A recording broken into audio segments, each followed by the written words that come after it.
নমস্কার বন্ধুরা, আমি শুভজিৎ। আজ তোমাদের জন্য থাকছে রণ ডাকাতের আরও একটি গল্প। এর আগে রণ ডাকাতকে নিয়ে আরও 4টি গল্প প্রকাশ পেয়েছে। গল্পগুলির লিঙ্ক ডেসক্রিপশনে দেওয়া আছে। তোমরা যারা আগের গল্পগুলি শোনোনি, তোমাদেরকে অনুরোধ করব রণ ডাকাতের আগের গল্পগুলি একবার শুনে নিও, তাহলে চরিত্রটি তোমাদের কাছে আরও অনেক পরিষ্কার হয়ে যাবে। আর একটি ছোট্ট অনুরোধ, তোমরা কোথা থেকে গল্পটি শুনছো সেটি যদি কমেন্টের মাধ্যমে আমাকে জানাও, তাহলে আমার এটা জেনে ভালো লাগবে যে আমার গল্পগুলি কোথায় কোথায় পৌঁছেছে। কিছুটা সত্যি, বাকিটা কল্পনা মিশিয়ে রণ ডাকাতের এই চরিত্রটি আমারই সৃষ্টি। তাহলে শুরু করা যাক আমাদের আজকের গল্প, রণ ডাকাত ও ভূত।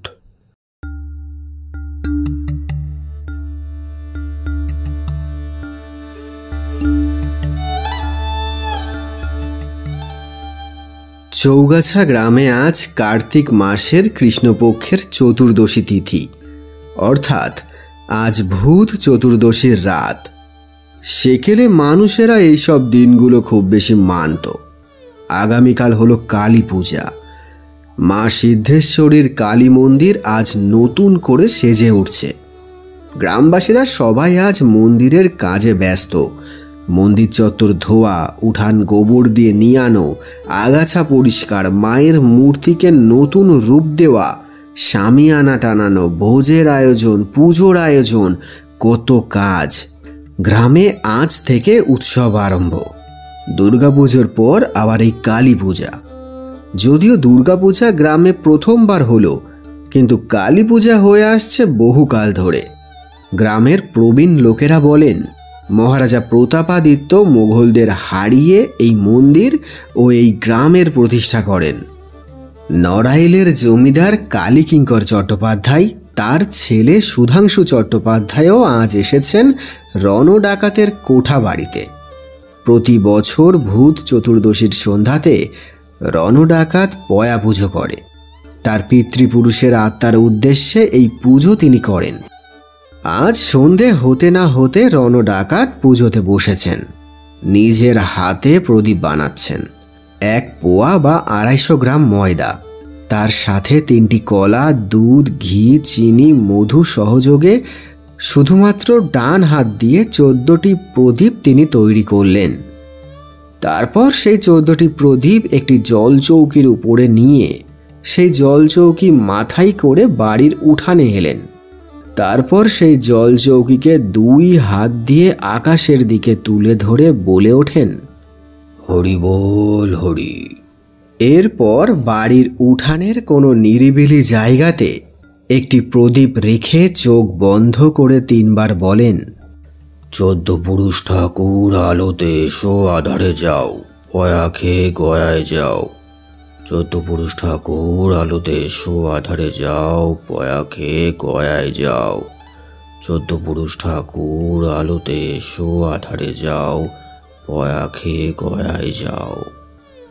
তার দেখা দেখি জমিদার মশাই, তার ছেলে বিষ্ণু, আরও যারা ছিল তারা সবাই একটা করে প্রদীপ নিয়ে তাদের পিতৃপুরুষের উদ্দেশ্যে নিবেদন করল। বাড়ির চারিদিকে প্রদীপ জ্বলছে। এক অপূর্ব মায়াবী আলো আঁধারি তৈরি হয়েছে সেখানে। বিষ্ণু, জমিদার মশাই, সুধাংশু এবং রণ ডাকাত তারা গিয়ে দাঁড়ালো বাড়ির ছাদে। ছাদ থেকে পরিবেশটা আরও সুন্দর লাগছে। গ্রামের বাড়িগুলো প্রদীপের আলোতে সেজে উঠেছে। সে এক অপরূপ দৃশ্য। এই দৃশ্যের তুলনা হয়তো কোনো কিছুর সাথেই হয় না। প্রদীপের শিখাগুলো অশান্ত বাচ্চার মতো, একটুও স্থির নয়। আর সেই অশান্ত আলোর শিখাতে গোটা গ্রাম কাঁপছে। আর তার সাথে সলতে পোড়ার শব্দ। বাতাস প্রদীপের গন্ধে ভারী হয়ে আছে। অন্যদিন এই সময় গ্রাম শুদ্ধ সবাই ঘুমিয়ে পড়ে। আজ কিন্তু পরিবেশ অন্যরকম। লোকজনের গল্পগুজব, বাচ্চাদের খেলার আওয়াজ পাওয়া যাচ্ছে ছাদ থেকে। 4 জন ছাদের কার্নিশের কাছে দাঁড়িয়ে আছে। এখনো ঠান্ডা পড়েনি, তবে রাতের দিকে শিশির পড়ে। একটা সুন্দর হাওয়া বইছে। বেশ আরাম লাগছে সকলের। পাশের নদী দিয়ে এক মাঝি লণ্ঠন জ্বালিয়ে নৌকা নিয়ে চলেছে ছম ছম শব্দে।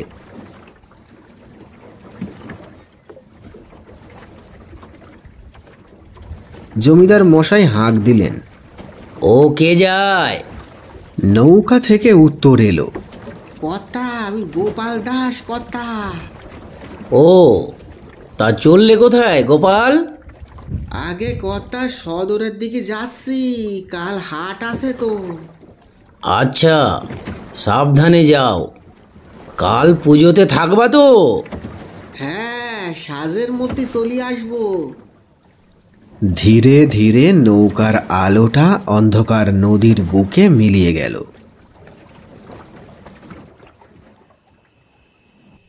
এইভাবে খানিকটা সময় কাটল। আস্তে আস্তে প্রদীপগুলোর আয়ু ফুরিয়ে আসতে শুরু করেছে। মানুষজনের কোলাহলের আওয়াজও ধীরে ধীরে মিহি হয়ে আসছে। সুধাংশু রণডাকাতকে উদ্দেশ্য করে বলল, ঠাকুরমশাই, আজ কি সত্যি সত্যি পূর্বপুরুষের আত্মারা পৃথিবীতে নেমে আসে? রণডাকাত বললেন, তাই তো শুনেছি। এই ভূত চতুর্দশীর রাতেই তো সব আত্মারা পৃথিবীতে নেমে আসে। ওই তাদের উদ্দেশ্যেই তো এই পয়া পুজো। আপনি কখনো ভূত দেখেছেন?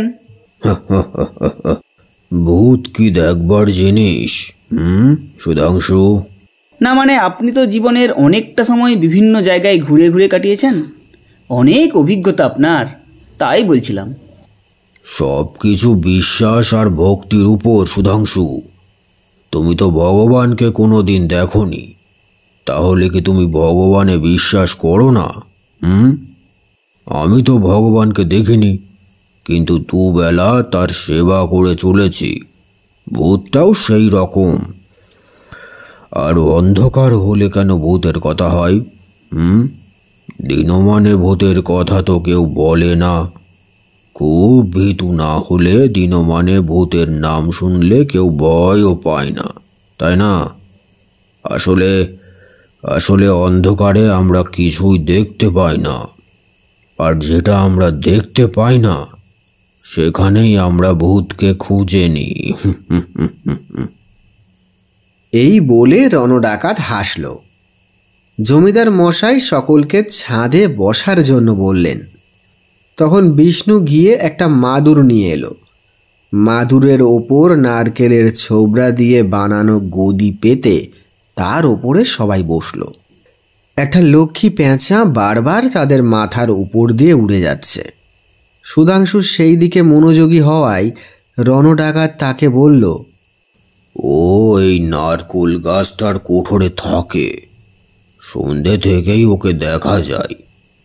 তবে সুধাংশু, আমি জীবনে অনেকবার অনেক কিছুর সম্মুখীন হয়েছি, তবে সেগুলো ভূত কিনা আমি জানি না। বিষ্ণু বলল, হ্যাঁ বলো তো, কি দেখেছো শুনি? তোর তো খুব মজা হয় আমি গল্প বললে, তাই না বিষ্ণু? হ্যাঁ, তা আবার বলতে। জমিদার মশাই বললেন, শুধু বিষ্ণু কেন, আমারও খুব মজা লাগে, বলো শুনি। আর আজকের রাতটাও তো তেনাদের নিয়ে আলোচনা করার মতনই রাত। এই রাতে যদি তেনাদের নিয়ে আলোচনা না হয় তবে আর কবে হবে? জমিদার মশাইয়ের কথা শুনে সবাই হেসে উঠল। রণডাকাত বলল, সব ঘটনা তো মনে নেই, তবে যে দু একটা মনে পড়ছে বলছি। সেবার বাবা মারা যাওয়ার পর প্রথম আমি এই পয়া পুজো করি। তখন আমি গোবিন্দ অধিকারীর সঙ্গে থাকি। বাবাকেও দেখেছি পয়া পুজো করতে, কিন্তু তখন ছোট ছিলাম, ভালো করে লক্ষ্য করিনি। কিভাবে কি করতে হয়, কি নিয়ম কানুন আমার কিছু জানা ছিল না। গোবিন্দ কাকা সেবার ভূত চতুর্দশীর দিন এসে বললেন, রণ, আজ তো পয়া পূজা। তোমার বাবা তো এই পূজা করতেন তোমাদের পূর্বপুরুষের উদ্দেশ্যে। এখন তো তোমাদের পরিবারের একমাত্র প্রদীপ তো তুমি। আর তো কেউ নেই তাদেরকে স্মরণ করার মতো। তুমি এবার পুজোটা আবার শুরু করো, তোমার বাবা এতে খুশি হবেন। আমি আমতা আমতা করে বললাম, কিন্তু কিভাবে কি করতে হয় আমি তো কিছু জানি না। সে আমি তোমাকে সব দেখিয়ে দিচ্ছি। তারপর গোবিন্দ কাকা বসে বসে সব কিছু দেখিয়ে দিলেন, আর আমি তার আদেশ মতো কাজ করতে থাকলাম। এইভাবে কাঁচা হাতে টেরা বেঁকা করে 14টা প্রদীপ আমি বানিয়ে ফেললাম। কিন্তু প্রদীপগুলো যখন সব একসঙ্গে জ্বলতে থাকলো, তখন আমার সে কি আনন্দ! মনে হলো আমি যেন একটা বিরাট কাজ করে ফেলেছি। মনে হলো সত্যি যেন আমি আমার পূর্বপুরুষদের জন্য কিছু করলাম। এক অনাবিল শান্তি আমাকে আচ্ছন্ন করে ফেলেছিল। সেই শান্তিতে আমার চোখ ভিজে গেছিল। তারপর গোবিন্দ কাকার আদেশ মতো একটি প্রদীপ নিয়ে আমি সেটা বাড়ির সামনে দালানের ধারে তুলসী মন্দিরের উপরে রেখে চোখ বন্ধ করে ভক্তি সহকারে মন্ত্রটি বলছিলাম, 14 পুরুষ ঠাকুর আলোতে এসো, আধারে যাও। আমি যখন প্রদীপের দিকে হাত জোড় করে চোখ বন্ধ করেছিলাম, তখন আমি এটা স্পষ্ট অনুভব করলাম। একটা হাতের স্পর্শ আমার মাথার উপরে এসে পড়ল এবং মাথা থেকে স্পর্শটা পিঠ অবধি নেমে এলো। কেউ যেন আদর করে আমার মাথায় হাত বুলিয়ে দিচ্ছে। প্রথমে মনে হয়েছিল গোবিন্দ কাকা, কিন্তু পরক্ষণে মনে হলো বাবা ঠিক এইভাবে আমাকে আদর করত। আমি তৎক্ষণাৎ চোখ খুলে পাশে ঘুরলাম, কিন্তু পাশে কেউ নেই। আমি একা। আমি এক দৌড়ে চলে গেলাম গোবিন্দ কাকার কাছে। তাকে সবকিছু বললাম। তিনি বললেন, তুই তো ভাগ্যবান রণ, তোর বাবা তোকে দেখতে এসেছিল। আমিও অনুভব করেছি কর্তামশায়ের উপস্থিতি। তোর বাবা তো তোকে আজ আশীর্বাদ করে গেলেন। তারপর আমি আবার দৌড়ে যাই সেই প্রদীপের কাছে। প্রদীপটা তখনও জ্বলছে। আমি আবার প্রদীপের সামনে হাত জোড় করে দাঁড়ালাম, যদি বাবা আবার এসে আমাকে আদর করে যায়। অনেকক্ষণ দাঁড়িয়ে রইলাম, কিন্তু আর কোনো স্পর্শ আমি পাইনি, আর কোনো দিনই পাইনি। সেই দিন সেই স্পর্শের কথা আমি আজও ভুলিনি। আমি জানি না সেটা আমার মনের ভুল ছিল কিনা, কিন্তু আমার মনের বিশ্বাস ওই স্পর্শ আমার বাবার। এর আগে বাবা আমাকে বহুবার ওইভাবে স্পর্শ করেছিল, আর গোবিন্দ কাকাও সেদিন বলেছিলেন যে তিনি নাকি বাবার উপস্থিতি টের পেয়েছিলেন। আমি বহুবার ভেবেছি গোবিন্দ কাকাকে জিজ্ঞেস করব যে তিনি কিভাবে তার উপস্থিতি টের পেয়েছিলেন, কিন্তু কোনোদিনও জিজ্ঞেস করা হয়ে ওঠেনি। তারপর একদিন তিনিও চলে গেলেন বাবার দেশে। তারপর কিছুক্ষণের জন্য সবাই চুপচাপ বসে আছে। একটু পর সুধাংশু বলল, প্রদীপটার কাছে যখন আপনি আবার দৌড়ে গেলেন, আপনার তখন ভয় করেনি? না, একটুও ভয় করেনি। আমি আবার সেই স্পর্শটা পেতে চেয়েছিলাম, এখনো চাই, আজও চেয়েছিলাম। এরপর খানিকের জন্য জমাট নিস্তব্ধতা। সেই নিস্তব্ধতাকে ভঙ্গ করে বিষ্ণু বলল, সর্দার, আর কোনো ঘটনা বলো। রণ ডাকাত খানিক চিন্তা করলেন, তারপর বললেন, আজ থেকে 15-20 বছর আগে সাহেবরা যে খাজনা আদায় করত, তার উপর থাবা বসিয়েছিলাম আমরা। কিন্তু দুর্ভাগ্যবশত একজন সাহেব সেই লুটের সময় আমাদের একজনের হাতে মারা যায়, আমাদের সেই রকম কোনো পরিকল্পনা ছিল না।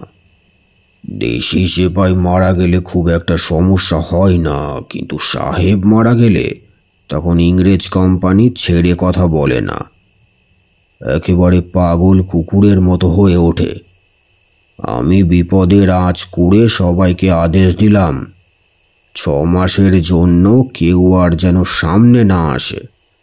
সবাইকে আলাদা আলাদা থাকার পরামর্শ দিলাম। 6 মাস পর চৈত্র মাসের সংক্রান্তিতে আবার দেখা হবে নারায়ণপুরের হাটে। তারপর যে যার মতো বেরিয়ে যাই।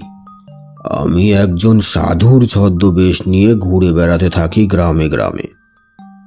যশোর থেকে একটা রাস্তা চলে গেছে কলকাতা পর্যন্ত। ওই রাস্তা ধরে আমি হাঁটতে থাকি। এই রাস্তার একটা ইতিহাস আছে, তোমরা জানো কিনা আমি জানি না।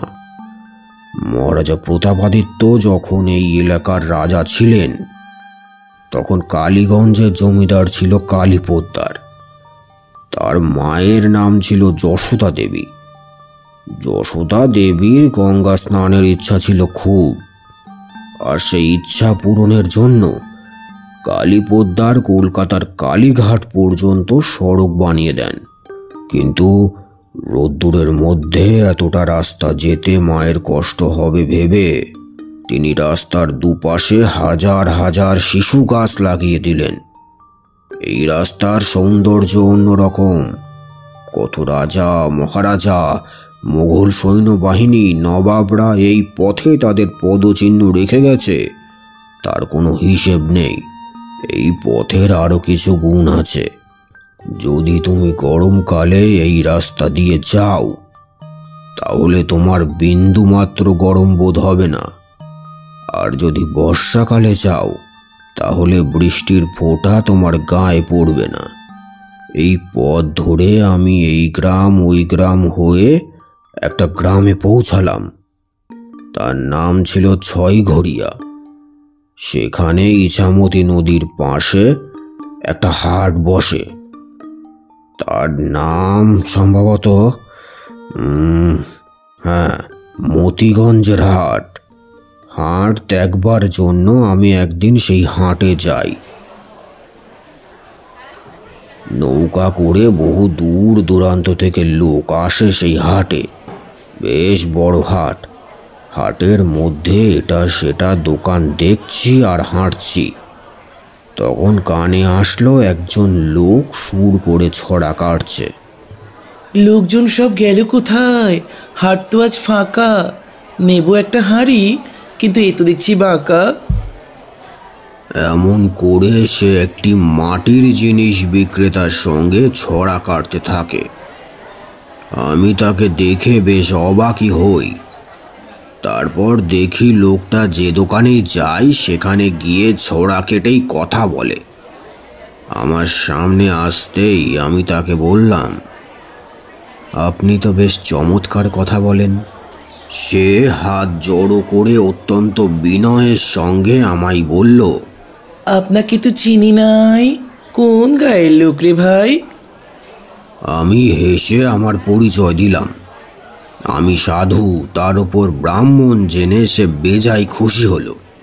ভরা হাটের মধ্যে আমাকে প্রণাম করে ফেলল। জানলাম সে হলো ছড়াকার। তার পূর্বপুরুষেরা নাকি ছড়াকার ছিলেন।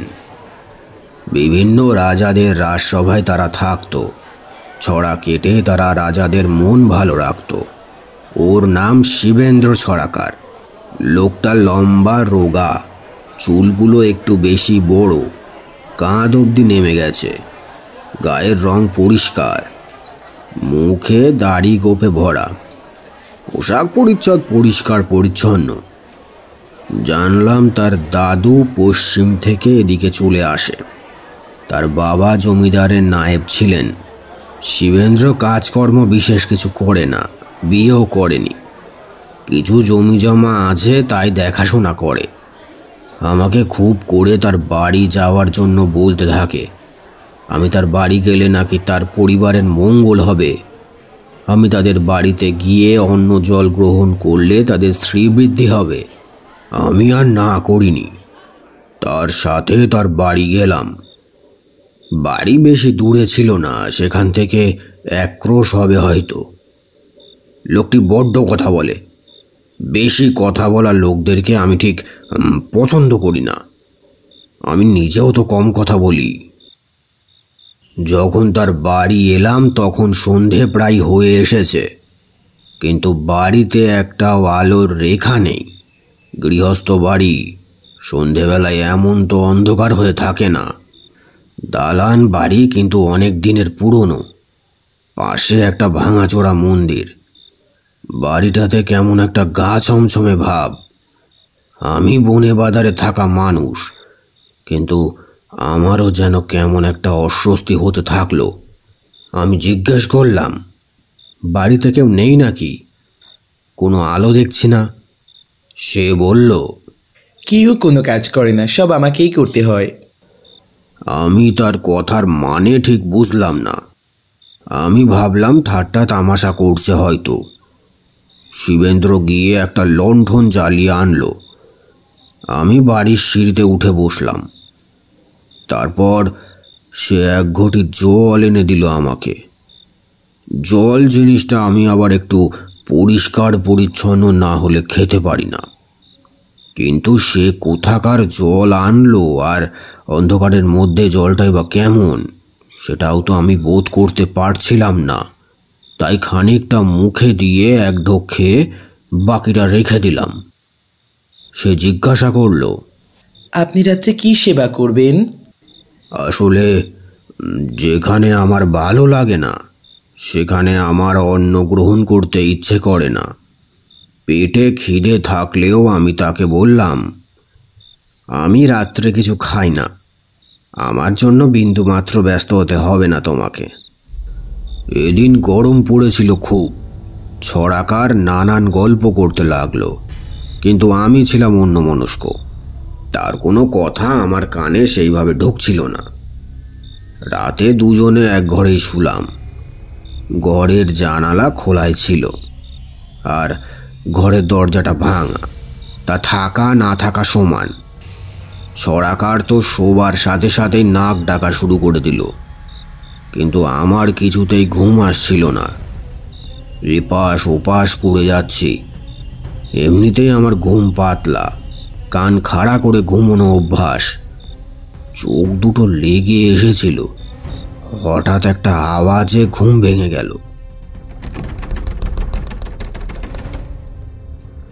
ঘুম ভেঙে যেতেই চোখ পড়ল দরজার দিকে। ঘরময় চাপা অন্ধকার, কিন্তু মনে হলো দরজাটা খোলা। অনুভব করলাম দরজার সামনে কেউ দাঁড়িয়ে আছে।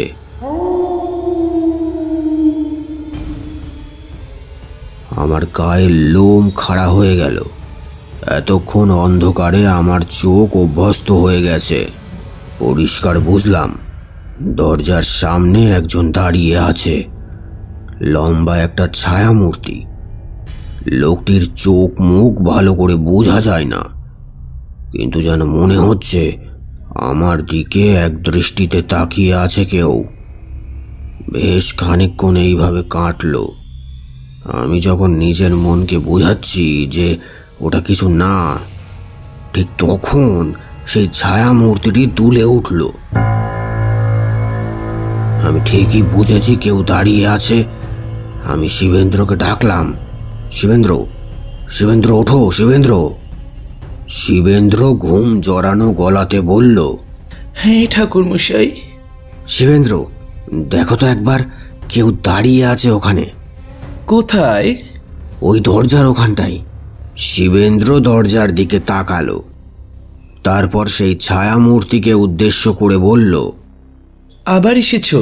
যাও, চলে যাও, যাও বলছি। তখন সেই ছায়ামূর্তি ভারী কর্কশ ও ভয়ানক ভাবে বলে উঠল, জল জল জল হবে।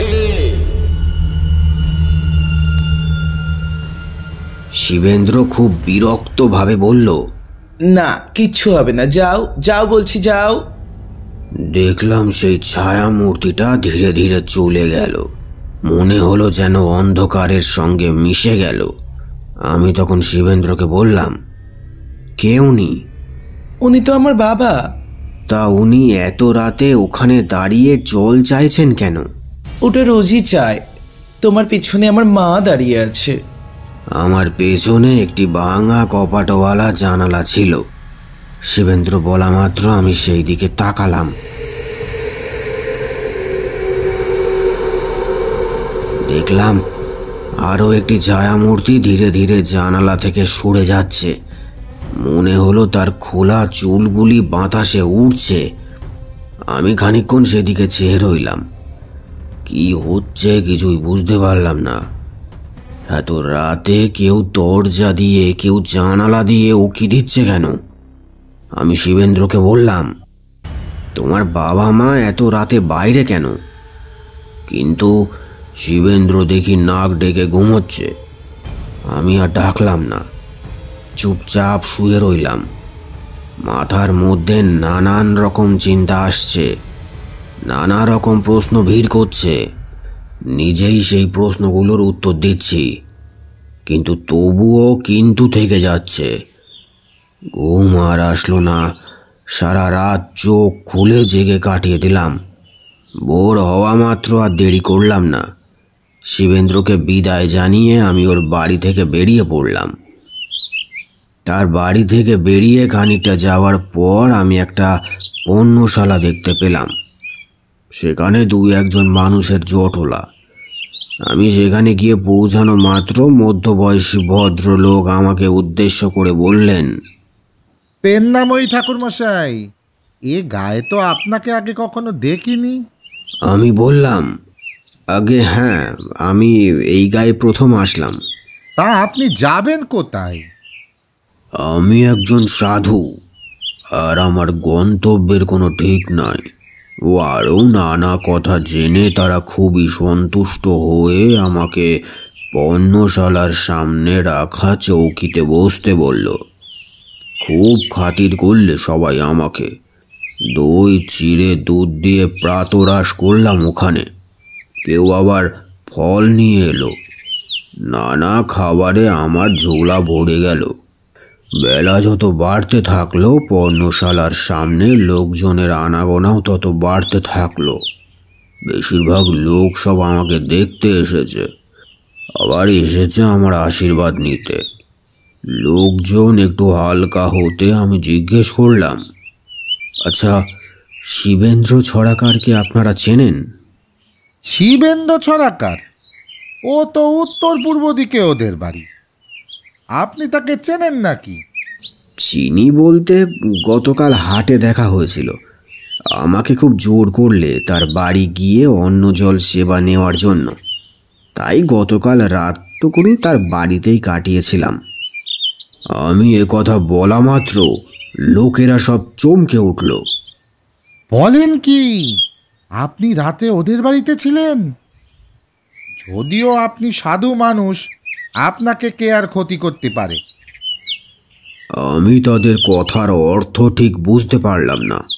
আমি বললাম, ও ক্ষতি করতে পারবে না মানে? কে ক্ষতি করবে? কিসের কথা বলছেন আপনারা? আপনি কিচ্ছু দেখেননি ওখানে? পাশ থেকে একজন বলল, আপনি কিছু অনুভব করেননি? আমি তাদেরকে সত্যি কথা বললাম না। আমি শুধু বললাম, কি দেখব? কি অনুভব করার কথা বলছেন আপনারা? ওটা তো ভুতুরে বাড়ি। ওই বাড়ির ত্রিসীমানায় কেউ যায় না। ওই যে শিবেন্দ্র আছে না, ওর মা বাবা তো প্রায় 10 বছর আগেই কলেরায় মারা যায়। তারপর থেকে প্রায় দেখা যায় ওই বাড়ির আশেপাশে ঘুরে বেড়াতে। আর রাতের বেলা ওই রাস্তা দিয়ে যে যায় তার কাছেই জল চায়। গ্রামের অনেকেই তো তাদের দেখেছে। এই কথা শোনার পর আমি সেখানে বসে ভাবতে থাকলাম। তার মানে গতকাল রাতে আমি যাদের দেখেছিলাম তারা ভূত? এটাও সম্ভব। জানি না গ্রামের লোক সত্যি কথা বলছে না আমি কালকে ভুল দেখেছি। একবার ভাবলাম ফিরে যাই, শিবেন্দ্রর মুখ থেকে সব কথা একবার শুনি। কিন্তু চৈত্র সংক্রান্তি আবার এগিয়ে আসছিল। তাই আর সময় নষ্ট করা যাবে না। তাদের কাছ থেকে বিদায় নিয়ে আমি চলে এলাম জয়ন্তীপুর গ্রামে। কথা শেষ করে রণডাকাত সকলের মুখের দিকে একবার তাকালো। সবাই বেশ গম্ভীর মুখে রণডাকাতের দিকে তাকিয়ে আছে। রাত তখন অনেক, আর কোনো বাড়িতে প্রদীপের শিখা দেখা যায় না। গোটা গ্রাম ঘুমিয়ে পড়েছে। শুধু এই 4 জন বসে গল্প করছে কোঠাবাড়ির ছাদে। দূর থেকে হাওয়ার সাথে ভেসে আসছে পালাগানের আওয়াজ। হয়তো দূরে কোনো গ্রামে ভূত চতুর্দশী উপলক্ষে পালাগান চলছে। মাঝে মাঝে নদীর জলে মাছের লাফানোর শব্দ পাওয়া যাচ্ছে। মায়াবী রাত। বাতাসে তখনও প্রদীপের সলতে পোড়া গন্ধ আছে। কারোর কিছু বলার আগে রণডাকাত বলল, আরও একটা ঘটনা তোমাদের বলি। তখন আমি কেশবপুরের জমিদারের লাঠিয়াল। একটি বিবাহ অনুষ্ঠানের জন্য যেতে হয়েছিল সাতক্ষীরা। আমার এক পরিচিতের বিয়ে ছিল। জমিদার মশাইয়ের কাছ থেকে একদিনের অবকাশ নিয়ে আমি গিয়েছিলাম সেখানে। বিয়ের রাতটা ওখানে কাটিয়ে পরদিন সকালে উঠে আবার রওনা দিই কেশবপুরের উদ্দেশ্যে। যে পথে এসেছিলাম সে পথে গেলে অনেক বেশি সময় লাগে, কিন্তু কপোতাক্ষ নদী পেরিয়ে জঙ্গলের রাস্তা ধরলে পথ অনেক কম। তাড়াতাড়ি আসার জন্য আমি কপোতাক্ষ নদী পেরিয়ে জঙ্গলের রাস্তা ধরলাম। গভীর জঙ্গল, মাঝে পায়ে হাঁটা সরু পথ। শুনেছি এই জঙ্গলের ভিতরে মহাদেবের মন্দির আছে। খুব কম মানুষের যাতায়াত এই পথে। দল বেঁধে ছাড়া একা একা কেউ এই পথে আসে না, কারণ এখানে বড় বড় বাঘের উপদ্রব আছে। আমি ভেবেছিলাম পথে হয়তো কোনো পথিক দলের সাথে দেখা হয়ে যাবে, কিন্তু 2 দণ্ড পথ চলার পরও কারোর দেখা পেলাম না। নির্জন পথে একা হেঁটে চলেছি। পথে নানা রকম পাখির আওয়াজ আর বিভিন্ন জীবজন্তুর আনাগোনা টের পাচ্ছি। দিনের বেলাতেও এই পথ গা ছমছমে। হঠাৎ লক্ষ্য করলাম দূরে একজন হেঁটে আসছে। বেশ দ্রুত গতিতে হাঁটছে কেউ। একটু কাছে আসতে বুঝলাম একটি লোক, তবে লোক বললে ভুল হবে।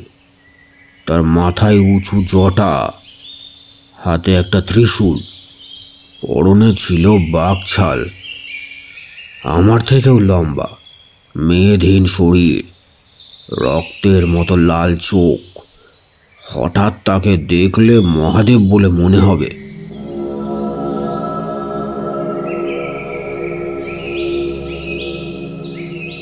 হনহন করে হেঁটে আসছে আমার দিকে। তাকে দেখে আমি দাঁড়িয়ে পড়লাম। লোকটি এসে আমার থেকে 5 হাত দূরে দাঁড়ালো। তারপর আমাকে আপাদ মস্তক একবার দেখে নিল। আমি হাত জোর করে বললাম, প্রণাম নেবেন, আপনি এই পথে কোথায় চলেছেন? কিন্তু সে আমার কথার উত্তর দিল না। তার চোখের দিকে তাকানো যায় না। সে তার ত্রিশূলটা তুলে ধরে আমার মাথায় ঠেকালো, আশীর্বাদ করার মতো করে। তারপর আবার হাঁটা শুরু করলো। আমি সেখানেই দাঁড়িয়ে তার দিকে তাকিয়ে রইলাম। মুহূর্তের মধ্যে সে উধাও হয়ে গেল। আমি কিছুক্ষণ সেখানে দাঁড়িয়ে থেকে আবার হাঁটা শুরু করলাম। জঙ্গল যখন প্রায় অতিক্রম করে ফেলেছি, তখন কানে এলো ঘণ্টার ধ্বনি। বাঁদিকে আরও একটি সরু পথ। এখান থেকেই দেখা যাচ্ছে দূরে গাছের আড়ালে একটি ভাঙাচোরা মন্দিরের ধ্বংসস্তূপ। এটা হয়তো সেই মহাদেবের মন্দির। আমি সেই ঘণ্টার ধ্বনিকে লক্ষ্য করে এগিয়ে গেলাম। একজন বৃদ্ধ লোক পুজো করছেন আর একটি কিশোর ছেলে পাশে বসে আছে। মন্দিরটি বহু পুরানো, আমাকে দেখে বৃদ্ধ লোকটি বলল, কে তুমি? আমি কাউকে আমার আসল পরিচয় দিই না। আমি বললাম, আগে আমি বলাই। ও, এই পথে তো কেউ তেমন আসে না। তুমি কোথায় চললে? আগে আমি কেশবপুর যাব, সাতক্ষীরা থেকে ফিরছি। বেশ বেশ, এ মন্দিরের কথা কিভাবে জানলে? শুনেছিলাম এই জঙ্গলের ভিতরে মহাদেবের মন্দির আছে, আর আসার পথে ঘন্টার ধ্বনি শুনতে পেলাম, তাই ভাবলাম একবার বাবাকে দর্শন করে যাই। আচ্ছা, বলছিলাম আপনি কি এখানেই থাকেন? না না, আমি থাকি পাশের গাঁয়ে। প্রতি সোমবার আমি আসি এই মন্দিরে পূজা দিতে। আমরা বংশ পরম্পরায় এই মন্দির দেখাশোনা করে আসছি। এইটি আমার নাতি। এখন আর একা একা চলতে পারি না, তাই ওকে সঙ্গে করে নিয়ে আসি। আমার মাথার মধ্যে তখনও সেই লোকটির কথা ঘুরছে, যাকে জঙ্গলের পথে দেখেছিলাম। ভাবলাম এনাকে একবার জিজ্ঞেস করি, তাই বললাম, আচ্ছা, একটা কথা জিজ্ঞাসা করতাম। হ্যাঁ, বলো। তারপর আমি ওই লোকটির বর্ণনা দিলাম। আমার কথা শুনে লোকটি উঠে দাঁড়ালো। বেশ চিন্তিত তার মুখ। তার নাতির দিকে একবার তাকিয়ে ধীরে ধীরে আমার কাছে এলো। তারপর বলল, তুমি সত্যি সত্যি তাকে দেখেছো? আগে হ্যাঁ, দেখেছি তো, মিথ্যে কেন বলবো। কে উনি? লোকটি চিন্তিত মনে এদিকে ওদিকে তাকালেন।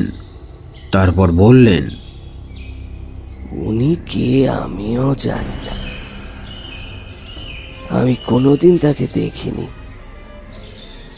70 বছর ধরে আমি এই মন্দিরে আসি, কিন্তু কোনোদিন তার দর্শন পাইনি। তবে অনেকের মুখে এর গল্প শুনেছি। তিনি নাকি মহাদেবের ভক্ত। এই মন্দিরে আসে বাবার পুজো দিতে। এই জঙ্গলে সে থাকে, কিন্তু কখন আসে কেউ জানে না, আর সবাই তার দর্শন পায় না। খুব ভাগ্যবান ব্যক্তি বা রাজা মহারাজা ছাড়া তার দেখা পাওয়া যায় না। কিন্তু তুমি কে? আমি একবার ভাবলাম যে আমার আসল পরিচয়টা বলে দিই, কিন্তু বললাম না, কি হবে বলে। আর আমি তো কোনো রাজা মহারাজা নই, আমি হলাম ডাকাত। আমি তাকে বললাম, আমি তো একজন সাধারণ লাঠিয়াল। তুমি বড় ভাগ্যবান। তুমি হয়তো তোমার পরিচয় লুকাচ্ছ, কিন্তু তোমার চোখ বলে দিচ্ছে তুমি বিশেষ কেউ। বাবা, আমি মানুষ চিনি। তারপর আমি সারা রাস্তা এটাই ভাবতে ভাবতে আসলাম, উনি আমাকে কেন দেখা দিলেন? কে আমি? কি আমার উদ্দেশ্য? যার উত্তর আমি আজও পাইনি। এই কথা বলে রণ ডাকাত একটি দীর্ঘশ্বাস ফেললেন। জমিদার মশাই বললেন, এই রকম একজনের কথা আমিও শুনেছি বটে। তিনি নাকি এখনো ঘুরে বেড়ান ওই জঙ্গলে। তবে রণ, উনি সঠিক মানুষকে দেখা দিয়েছিলেন। তুমি তো রাজার ছেলে, আর একজন রাজার যা যা গুণাগুণ থাকা দরকার সবই তোমার মধ্যে বিদ্যমান। আর তুমি যে ডাকাত, সেটার জন্য দায়ী সর্বোপরি পরিস্থিতি এবং ব্রিটিশ সরকার ও তারা, যারা তোমার বাবাকে হত্যা করেছিল। ওই বৃদ্ধ পূজারীটি ঠিকই চিনেছিলেন তোমাকে। রাত তখন অনেক হয়েছে। কাছেই শেয়াল ডেকে উঠল। রণ ডাকাত বললেন, আপনার কথা আমি অমান্য করি কি করে? যাক সেসব, রাত অনেক হলো, কাল ভোরে উঠতে হবে, কাল অনেক কাজ। আপনারা শুয়ে পড়ুন, যান। এই বিষ্ণু, এনাদের শোবার ব্যবস্থা করে দে। চলো সুধাংশু। সুধাংশু সিঁড়ি দিয়ে নামতে নামতে বলল, ঠাকুরমশাই, আমি ভাগ্যবান যে আপনার সাথে আমার দেখা হয়েছিল। আপনার জীবনের সব ঘটনা আমি শুনবো। নেহাত কাল কালী পুজো, তাই আপনাকে আজ ছেড়ে দিলাম। নমস্কার বন্ধুরা, আমি শুভজিৎ। গল্পটি তোমাদের কেমন লাগলো অবশ্যই তোমরা জানাতে পারো কমেন্টের মাধ্যমে। রণ ডাকাতকে নিয়ে আরও 4টি গল্প আছে, সেগুলো তোমরা সময় পেলে একবার শুনে নিও। আর গল্পটি যদি তোমাদের একটুও ভালো লেগে থাকে তাহলে প্লিজ একটা লাইক দিয়ে দিও। আর তোমরা যারা এখনও সাবস্ক্রাইব করোনি তারা প্লিজ চ্যানেলটাকে সাবস্ক্রাইব করে আমার সাথে থেকো। দেখা হবে খুব তাড়াতাড়ি আবার একটা নতুন ভিডিওর সাথে। ভালো থেকো, সুস্থ থেকো এবং ক্রিয়েটিভ সোলের সাথে থেকো। ধন্যবাদ।